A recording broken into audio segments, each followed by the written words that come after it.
Bonjour à tous, heureux de vous retrouver sur le plateau de Paris Turf TV pour votre quotidienne reçue 5 sur 5, l'émission du Quintet Plus et du 5-5.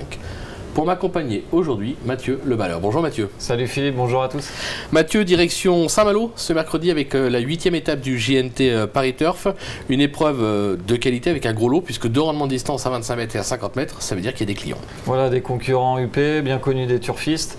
Valroyal qui devra rendre la distance à des concurrents de qualité en tête. Comme vous l'avez dit, ça nous promet vraiment un beau spectacle. Bon, on va voir quel a été votre choix pour cette 8e étape du JNT, on vous écoute. Alors mon favori justement, le 8 Valroyal, le 5 à nous 3, le 6 Vostana de Viette, le 2 Tess de Villeneuve, le 13 Triskel Pacha, le 15 Sirène de Feugère, le 12 Tiger d'Hanover et le 11 Torminadem. Alors on va attaquer avec votre favori qui sera probablement le favori de la France entière, le 8 Valroyal, cheval qui a remporté 3 de ses 5 dernières sorties, notamment un succès le 22 avril lors de la 4e étape du GNT à Beaumont-de-Lomoine. On va le voir, là il est en tête sur cette performance. Bon, c'est superbe, il y a d'autres concurrents qu'on va voir ciblés juste à ce moment-là. Voilà, deuxième Skywalker qui venait bien finir, Ulster du Vénéo, troisième qui perdait l'accessible d'honneur tout à la fin, et Tiger d'Hanover qui finissait 6e.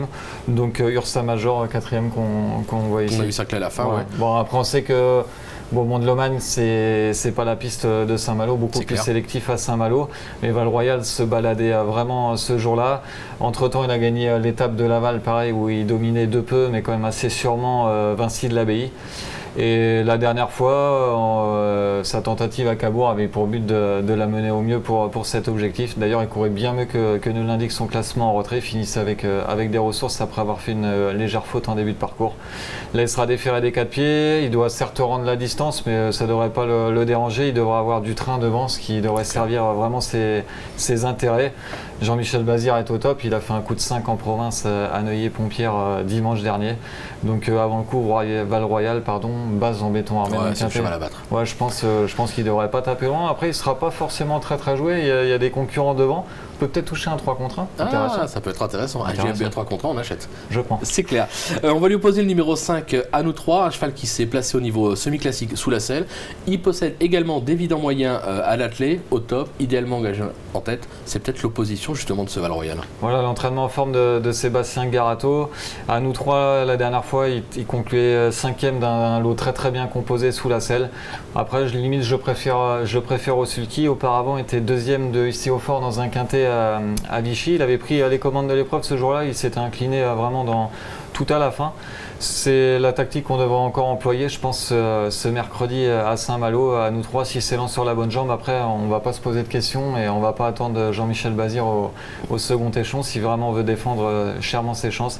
Il est déféré des 4 pieds, Eric le connaît parfaitement. Donc avant le coup, lui, pareil, il détient une première chance. Après, moi, j'ai un petit a priori avec lui, c'est que je le trouve pas trop lutteur. Et des fois, il a tendance aussi à un peu se dérégler au niveau des allures pour finir. C'est les deux seuls inconvénients que je trouve. À surveiller. On va voir ce qu'en pense son entraîneur Sébastien Garato, puisque Arnaud Lecomte a été à sa rencontre. On l'écoute. Sébastien Garato, vous avez présenté à nous 3 dans le quintet de Saint-Malo, le GNT. Le cheval n'a pas couru depuis un petit mois et demi. Pourquoi? Parce qu'il n'y avait pas trop de courses. On avait décidé de laisser tranquille et préparer cette course-là, tranquillement. À la limite du recul, on avait soit ça, soit Cabourg en tête aussi. Et on va faire le GNT sur une belle course, grande piste. C'est peut-être mieux avec ses grandes allures pour tourner. Il va faire sa bon droitier. Et voilà, il y a 2-3 bons choix à battre. Le cheval est bien. 2-3 bons choix à le battre. Le cheval est bien. On a l'impression quand même que c'est un peu une course visée. Voilà, c'est la CV comme on dit, et c'est un très bon droitier, donc avant le coup il a quand même des atouts dans son jeu. D'accord. Le numéro 6 après Vostania de Viette, 5 victoires et 5 accessibles au cours de ses 10 dernières sorties, du 100%, irréprochable, une vraie droitière en tête, elle aussi elle est incontournable. Un amour de jument, comme vous l'avez dit, est toujours dans l'argent. On aimerait bien être propriétaire d'une jument comme celle-là. Elle répète vraiment toutes ses courses. Mathieu Abrivard se fait un plaisir de la retrouver. D'ailleurs, je l'ai eu au téléphone et je vous avouerai qu'il est vraiment très confiant, Mathieu. Il va essayer de calquer sa course sur Anou 3, qui devrait prendre, comme je vous l'ai dit, les commandes de l'épreuve et se mettre dans son dos.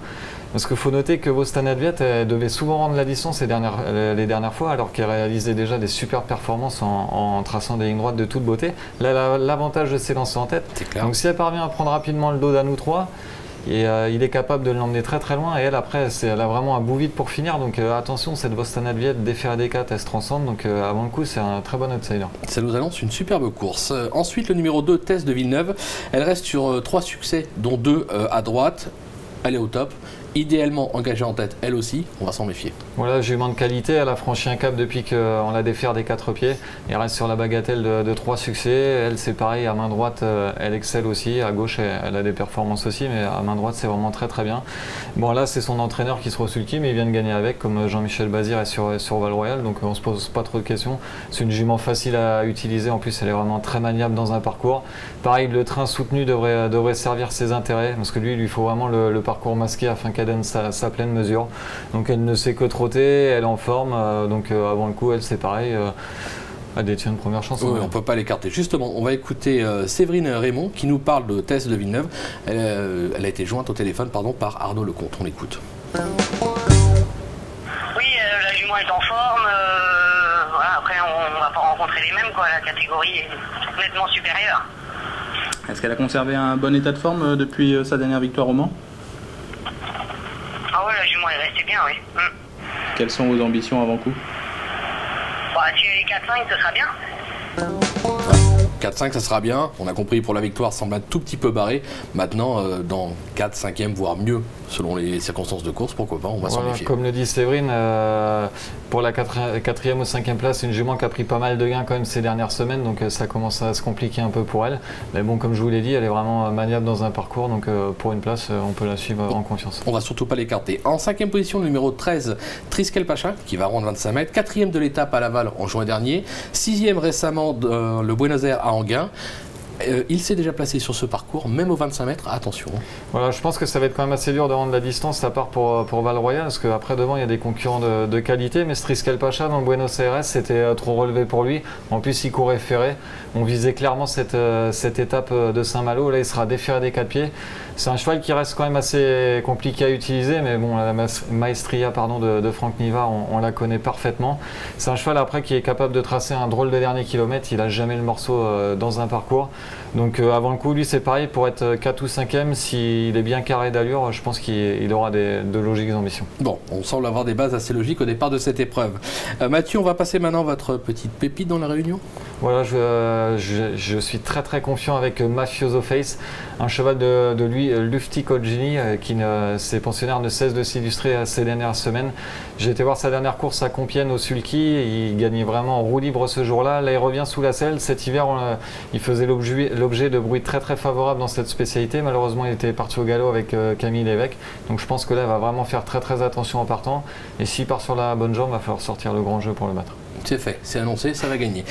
Mathieu, merci pour toutes ces infos. On se retrouve demain sur ce même plateau. Ce sera Lucie Van Écoute à ma place avec Damien Cazé à la vôtre pour un Quintet Plus 5-5 sur l'hippodrome d'Anguin.